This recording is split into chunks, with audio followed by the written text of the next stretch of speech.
नमस्कार मु श्रीमती चंद्रावती पांडे आज षष्ठ श्रेणी आम साहित्य बहिर अति बड़ी जगन्नाथ दासंक रचित वर्षा पद्य पढ़ाइबाकू जाउछि। पद्य वर्षा।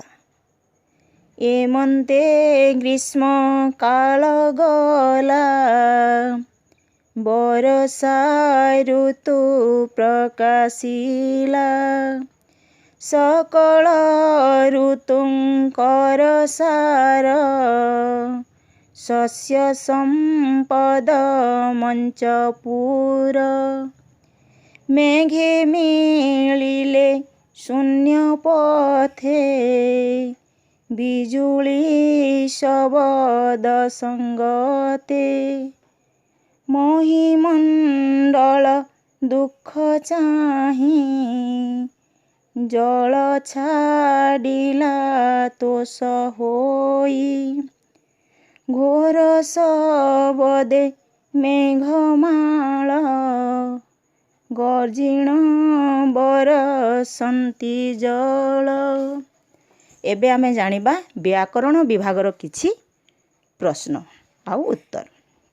प्रथमे आमे जानिबा शब्दार्थ। मंचपुर मंचपुर माने हैला पृथ्वी पृष्ठ तोष तृप्त बा आनंद। तापरे आमे जानिबा प्रतिशब्द। बिजुली बिजुलीर प्रतिशब्द हैला चपला सौदामिनी विद्युत प्रभा। मही महीर पृथ्वी वसुधा धरणी धरित्री। जल पानी नीर जीवन बारी। मेघर जलद जलधर आउ बारिद। तापरे आमे जानिबा गद्य रूप पद्य रूप। प्रथमे पद्य रूप बरसा बरसार वर्षा शबदर शब्द गरजीर गर्जी ग्रीष्मर ग्रीष्म। तापरे आमे जानिबा भिन्नार्थबोधक शब्द। गला गला माने जीवा गला बेक मही माने पृथ्वी मही क्षीररू प्रस्तुत एक खाद्य द्रव्य। काल समय काल माने जम सार हैला श्रेष्ठ आउ गोटे सार हैला जमीरे प्रयोग करा जाउथिबा खत। तापरे आमे जानिबा गोटे कार्यफर्द विषय रे। कार्यफर्दटी हैला शून्य स्थान पूरण कर।